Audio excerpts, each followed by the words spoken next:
bienvenue dans cette nouvelle vidéo, j'espère que vous allez bien. Aujourd'hui, je vous propose de revenir avec moi sur mes lectures du mois de juillet. J'ai très exactement à peu près 9 livres à vous présenter. Du coup, je vais commencer tout de suite.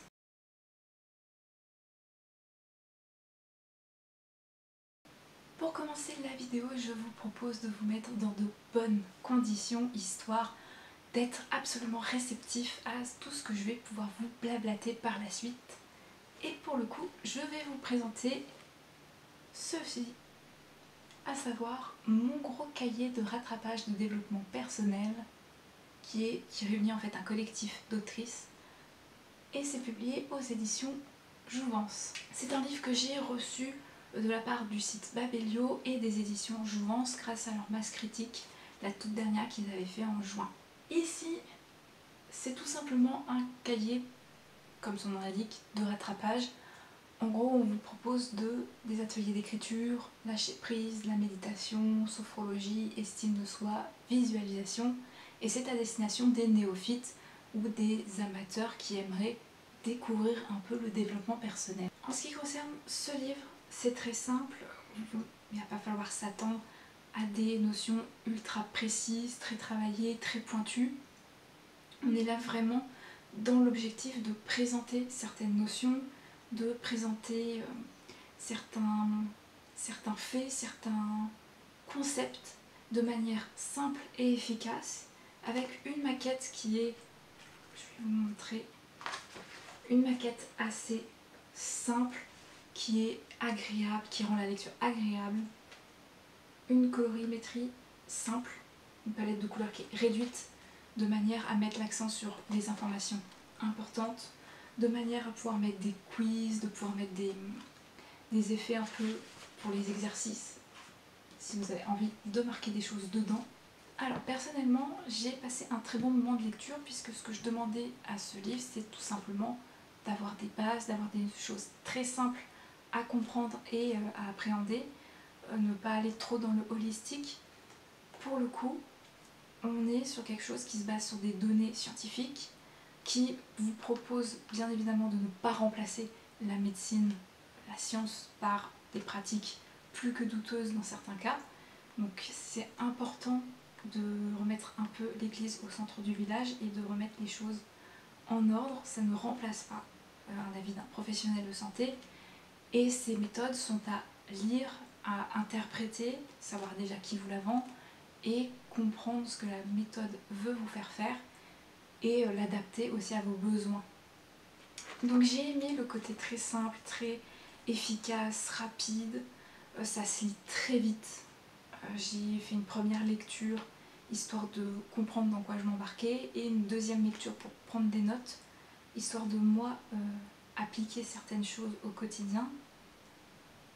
Et si vous cherchez un avis plus poussé, sachez que j'ai déjà mis un avis sur Babelio, mais que je ferai un article en fin d'année pour mettre un petit peu plus d'informations sur ce livre. En tout cas, c'était une très bonne découverte que je recommande si jamais vous avez envie de vous plonger dedans. Maintenant que vous êtes prêt à recevoir tout ce que je vais vous dire, puisque vous avez suivi absolument tout ce qu'il fallait pour la méditation, l'estime de soi, la confiance et la respiration, vous allez pouvoir embarquer dans un très beau voyage puisque j'ai quelques livres à vous présenter qui vont vous emmener un petit peu partout dans le monde. Puisqu'on était dans la méditation, l'estime de soi, se comprendre, l'introspection, on va rester dans cette partie du globe, mais on va se tourner vers un herbier philosophe d'Agnès Domergue et Cécile Udrizier aux éditions Grasset Jeunesse. C'est un livre que j'ai emprunté à la médiathèque. C'est un livre qui est vraiment très chouette. Le concept, c'est tout simplement utiliser en fait je crois que ça s'appelle le koan, qui vient du Japon. C'est de la philosophie, c'est des questions, c'est tourné de manière à nous interpeller, à nous faire réfléchir. Ça nous pousse à la réflexion en fait. Et le résumé, c'est tout simplement « Et si l'on écoutait le nom des plantes ?» De petites réflexions ou de grandes énigmes à butiner pour s'éveiller et méditer. Ainsi, les fleurs deviennent poètes et notre herbier devient philosophe. Je vous mettrai des petits close-up si jamais vous avez envie d'en voir un petit peu plus, mais ça se présente de la manière suivante. Vous avez toujours la page avec d'un côté le texte d'Agnès Domergue qui reprend justement le concept du livre, la pensée. Si je te demande de ne penser à rien, à quoi penses-tu? On a ici la petite fleur que Cécile Audrizier vient nous dépeindre avec de l'aquarelle, avec des formes et des lignes. J'ai beaucoup aimé le contraste entre les formes colorées qui sont très marquées et ces lignes qui sont plus fines, plus élégantes. Le texte répond avec l'image répond au texte. C'est une vraie invitation au voyage, à la contemplation, à l'introspection. C'est très beau à regarder. Je suis absolument fan des illustrations de Cécile Audrizier. Et j'ai passé un bon moment. D'habitude, je ne suis pas une très grande amatrice de tout ce qui est poésie, de tout ce qui est un peu onirique dans le texte, un peu poétique. Mais là, ça fonctionne de fou. J'ai vraiment été happée. Ça fait comme une bulle, un espèce de cocon un peu ailleurs, intemporel, hors du temps. Et c'était ultra plaisant à découvrir page après page. Ce qui fait que de ce duo de créatrices, je lirai très prochainement, si j'arrive à tomber dessus, leurs ouvrages sur les... Il y en a un sur les fables, il y en a un sur les contes et il y en a un sur les mythes adaptés en haïku cette fois-ci. Donc on est sur un autre pan de la culture japonaise, mais c'était une très belle découverte.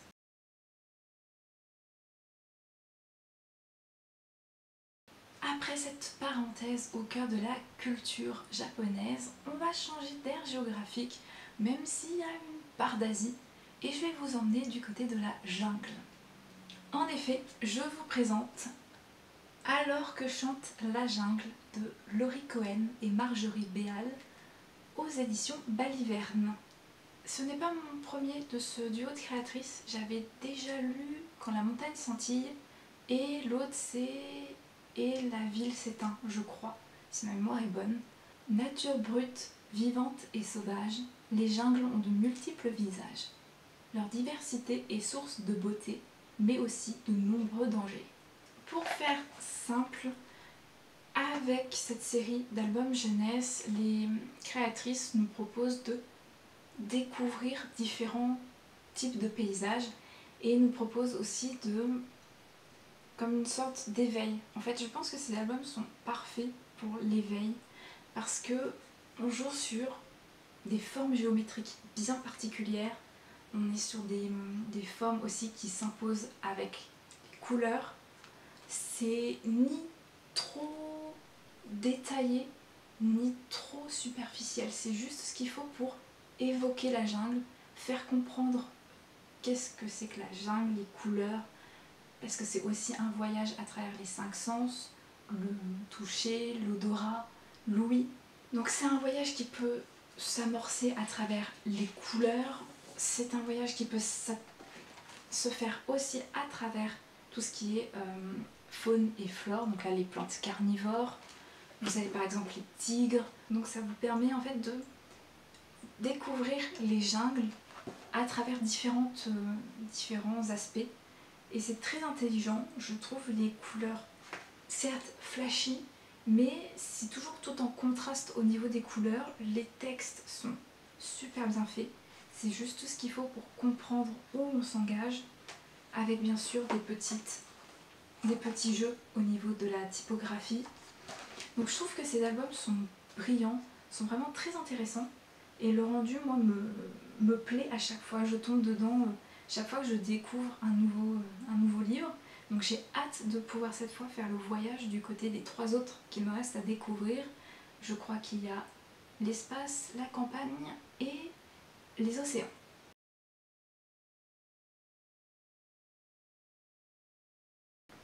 Maintenant qu'on a frissonné au cœur de la jungle, on va revenir un peu à des paysages que l'on connaît, ou peut-être que des paysages que vous avez déjà fréquentés si vous êtes parti en vacances là-bas. On va aller doucement prendre la mer et se retrouver au cœur d'une île italienne, à savoir la Sicile. J'ai lu l'album jeunesse de Davide Calli et Sébastien Pelon qui s'intitule La Biblio d'Orazio aux éditions ABC Mélodie. Dans les collines de Sicile, c'est l'heure de la sieste. Tout est calme, mais parfois on distingue un bourdonnement étrange. Psst, bzz. Une abeille? Mais non, c'est la Biblio d'Orazio. Cet ancien instituteur sillonne les villages des collines dans sa bibliothèque à 3 roues. Sa mission, offrir des lectures aux populations isolées. Il y a le vieux colonel qui veut apprendre à cultiver des tomates, la fleuriste qui lit des histoires à sa maman malade, les écoliers passionnés d'aventures, de cyclopes et de monstres marins. Cet album jeunesse, il est génial. Ça fait partie de mes coups de cœur du mois de juillet. Et je l'ai trouvé absolument passionnant parce que ça nous emmène vraiment au cœur de la Sicile. On a tout ce qu'il faut pour voyager. On a les paysages qui sonnent clairement italiens. On a plein de références aux gourmandises, aux pâtisseries qui se mangent en Sicile, puisqu'Orazio s'arrêtant en ville, de ville en ville, en fait va s'arrêter aussi dans les cafés où on va lui offrir de quoi manger et boire. Il y a donc tout un voyage culturel, gastronomique qui se fait à travers cet album. Les couleurs sonnent clairement estivales, il n'y a pas de doute là-dessus. Et cet album jeunesse, je le trouve vraiment très intéressant parce que déjà, le personnage principal qui sort un peu des sentiers battus, on a un vieil instituteur à la retraite qui se construit un projet fou, celui de déambuler tout le long de la Sicile à travers sa bibliothèque ambulante. Et j'ai trouvé le personnage principal hyper attachant. En très peu de pages, on arrive à s'identifier à lui, à compatir à ce qui lui arrive, parce qu'il ne lui arrive pas forcément que des bonnes choses aussi. Autre élément qui m'a fait adorer cette lecture, c'est toutes les thématiques abordées. On est sur le goût de la lecture, le monde du livre, le partage, l'entraide, la solidarité. C'est hyper frais, pétillant, malicieux, c'est élégant. Il y a toute une galerie de personnages absolument intéressants à découvrir au fil des pages. Et je l'ai trouvé très touchant. Donc un gros coup de cœur pour cet album jeunesse.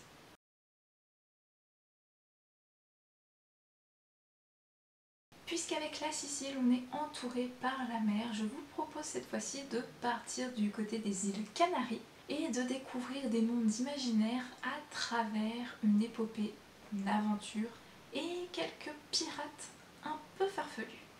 Pour ce mois de juillet, j'ai pu enfin lire le premier tome d'Anna et l'Entremonde de Marc Dubuisson et Si aux éditions Glénat. C'est un autre de mes coups de cœur du mois de juillet que je vous propose de découvrir maintenant. On va suivre Anna et Domingo qui sont engagés sur le navire de Christophe Colomb, sur l'un des navires de Christophe Colomb, et à la base ils se dirigeaient vers les Indes, enfin les États-Unis.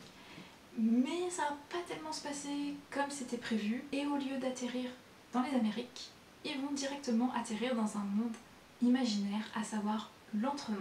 J'ai passé un excellent moment de lecture avec Anna et l'Entremonde.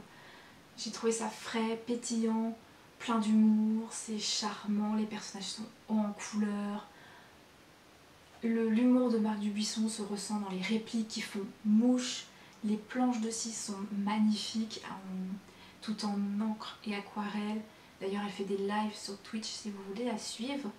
J'ai adoré le rythme insufflé dans les planches. J'ai adoré les petites trouvailles en matière de planches. C'est minime, mais ça fait son effet, par exemple pour descendre des escaliers. L'Entremonde est hyper coloré et donne envie de se plonger dedans. Il y a des trouvailles incroyables dans le design des personnages que je trouve attachants et vraiment très sympathiques à suivre. Bref, c'est un excellent premier tome d'aventure, de piraterie, d'humour, avec ce petit truc de fantaisie qui fait plaisir. Donc moi je suis hyper ravie d'avoir pu découvrir ce premier tome et il me tarde d'être au mois de septembre pour pouvoir prendre le second.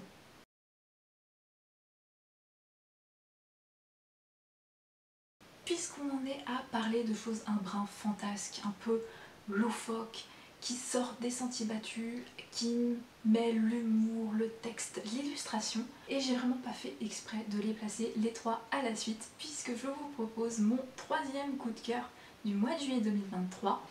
Il s'agit de cet album jeunesse. Il était une fois l'alphabet en 26 escales rocambolesques d'Oliver Jeffers aux éditions Kaléidoscope.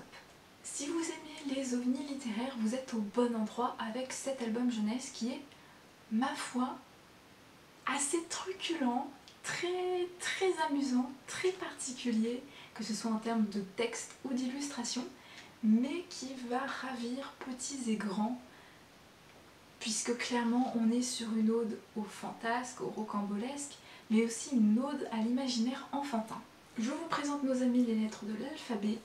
Je vous présente en fin d'ouvrage les personnages qu'on va rencontrer. En gros, l'auteur et l'illustrateur a créé pour chaque lettre de l'alphabet une petite histoire. Une petite histoire de 2-3 pages, grosso modo, qui commence toujours de la même façon. Vous avez la présentation de la lettre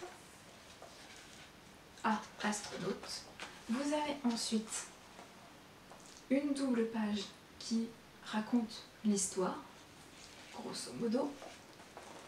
Et à la fin, il y a la chute avec la présentation de la lettre qui suit. La maquette est fine et intelligente puisque les 26 lettres vont ainsi se succéder. Et comme si cela ne suffisait pas, sachez que le texte marche énormément avec l'auto-référencement. À savoir que par exemple le personnage de l'astronaute Edmond va se retrouver tout à la fin. Il y a des personnages qu'on va retrouver dans différentes sections. Léon Lux, qui est un bûcheron qui est frappé par la foudre et qui du coup, c'est bien pratique parce qu'à force, il peut lire au lit. On va le retrouver avec une autre histoire et vous voyez le bûcheron arriver. Ça marche également avec le duo improbable que forment l'octopode et le hibou, mais ça je vous laisserai le découvrir. Et j'ai trouvé ça hyper intelligent d'avoir créé un univers qui se répond au fil du temps, d'avoir posé des questions dans une histoire et on trouve les réponses dans une autre. Il y a également tout le jeu sur le texte. Par exemple, non seulement on fait des histoires sur les lettres, mais on joue aussi sur les lettres elles-mêmes. À savoir, pour la lettre L, vous allez avoir plein de mots avec le son L, que ce soit au début, en fin de mot ou au milieu. C'est très poussé en matière de travail sur le texte, puisque ça permet de lire, relire sans modération et aussi pouvoir le jouer avec des enfants par exemple. Quant aux illustrations, c'est du lavis, de l'encre, du noir avec des couleurs très franches. Et j'aime beaucoup, ça me rappelle un peu les illustrations du petit Nicolas. Je trouve que ça fonctionne en fait avec le texte. Ça m'a pas dérangé, je suis pas une immense fan, mais je trouve que là, tout se répond, tout fonctionne ensemble, c'est un tout. J'ai passé un excellent moment avec cet album jeunesse, que je suis certain, si un jour je peux tomber dessus, neuf ou d'occasion, je me le prends à coup sûr dans ma bibliothèque.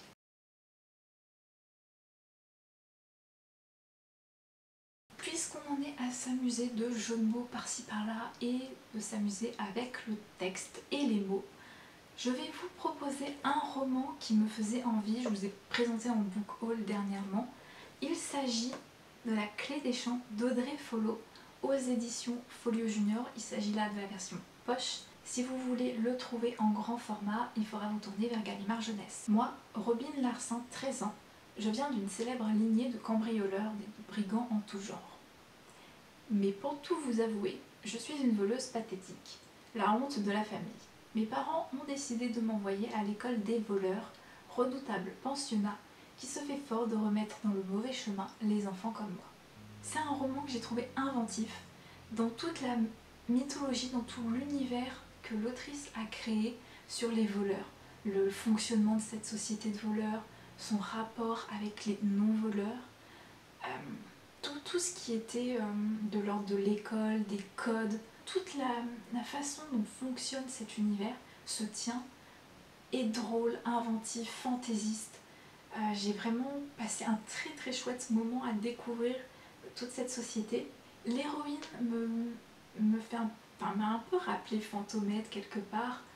En gros, on est sur une héroïne qui est assez rebelle par rapport à son monde d'origine, mais qui a cette espèce d'équilibre très, très bien contrôlé de la part de l'autrice entre sensibilité, entre la gestion de sa différence et de l'autre côté quelque chose de très perspicace, de très débrouillarde. C'est donc une héroïne qui est assez attachante, sympathique à suivre au fil des pages, et j'ai trouvé que cette histoire avait quelque chose de premier polar, de policier junior, avec une intrigue, une enquête qui nous plonge à rechercher la fameuse clé des champs. C'était une intrigue bien menée, je trouvais que l'enquête ne tournait pas en rond, ça avançait, c'était bien mené, le rythme était chouette, les personnages sont assez intéressants à suivre. Je trouvais les chapitres ni trop longs ni trop courts, c'est très bien écrit, on se plonge dans cet univers avec facilité, c'est plaisant. Moi j'ai passé un très très bon moment avec ce premier roman et je le recommande, bon c'est à partir de 10 ans, mais je le recommande vraiment si vous avez envie de vous poser avec une histoire pas prise de tête, qui est sympathique, qui est drôle en plus de ça, avec une héroïne qui est attachante. Et je pense aussi et surtout que je vais suivre Audrey Follow par la suite, histoire de voir s'il y a des prochaines parutions qui sont pensées, parce que vraiment c'était une très très chouette découverte en matière de plumes.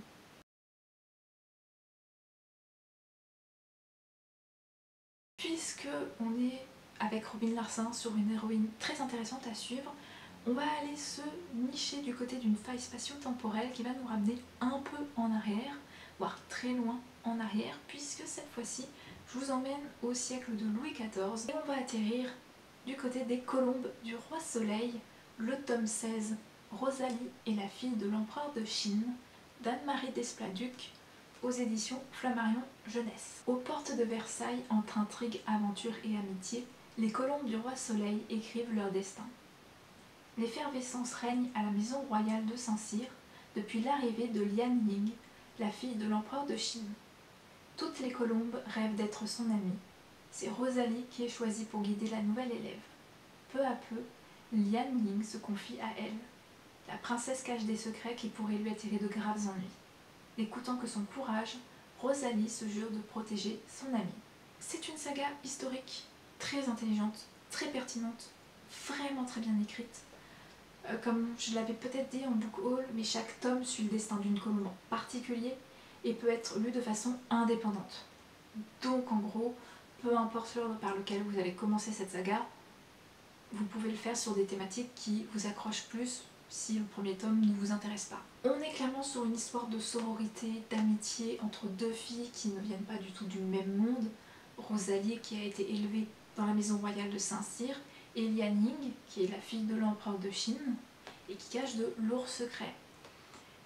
On est sur une histoire qui est bien menée, qui est très chouette. C'est pas mon tome préféré des Colombes du roi Soleil, mais je l'ai trouvé toujours aussi bien écrit. Comme vous le savez, Anne-Marie Desplat-Duc surfe entre modernité dans sa plume et usage du vocabulaire, des expressions de l'époque qui sont expliquées avec des notes de bas de page. On a également beaucoup d'informations sur la société de l'époque en Chine, sur comment fonctionne le palais, comment sont les conditions des femmes, puisque mine de rien, les Colombes du roi Soleil s'intéressent énormément aux conditions des femmes à l'époque de Louis XIV. J'ai vraiment passé un bon moment, ça se lit assez vite et je suis toujours ravie de pouvoir suivre cette saga et je ne sais pas s'il y aura un tome 17. En tout cas, s'il y a un tome 17, je suis certaine que je le prendrai à sa sortie.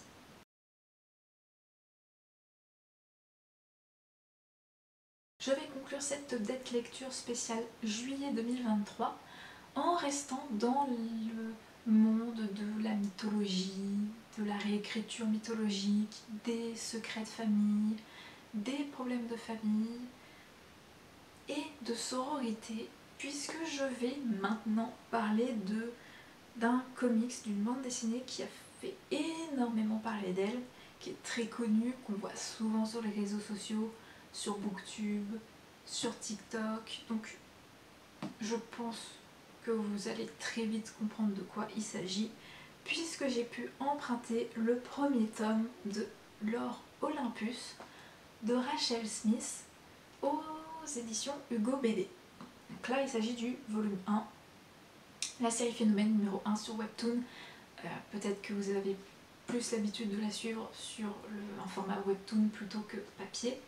En sachant que là c'est un grand format, je sais que le livre de poche a publié le premier tome en version poche. Donc si jamais vous avez envie de la découvrir mais que vous n'avez pas 25 € à mettre dans cette briquette, vous pouvez toujours vous reporter sur la version poche. C'est une réécriture contemporaine de l'une des histoires les plus connues de la mythologie grecque, celle de Perséphone et Hadès. Perséphone, jeune déesse du printemps, est nouvelle au mont Olympe car sa mère, Déméter, l'a élevée dans le royaume des mortels pour la protéger des tentations.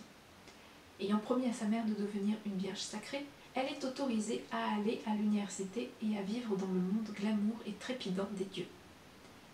Lorsque sa colocataire, Artémis, l'emmène à une fête, sa vie bascule. Elle y fait la connaissance d'Hadès et l'étincelle est immédiate avec le souverain charmant mais incompris des enfers.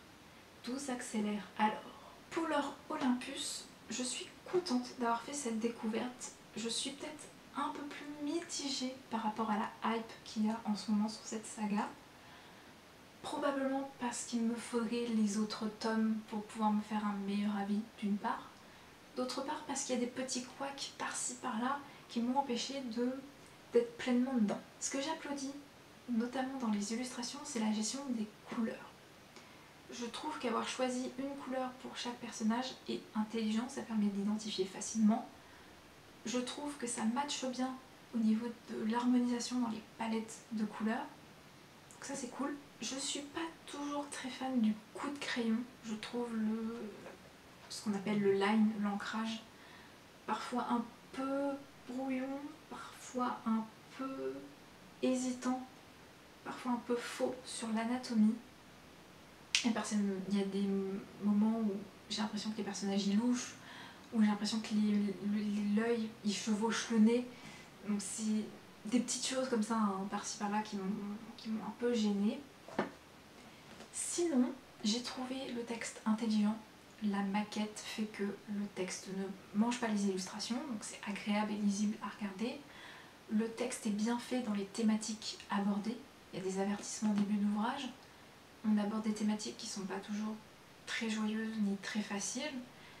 Mais j'ai trouvé qu'il y avait une bonne interaction entre Artémis, Eros et Perséphone.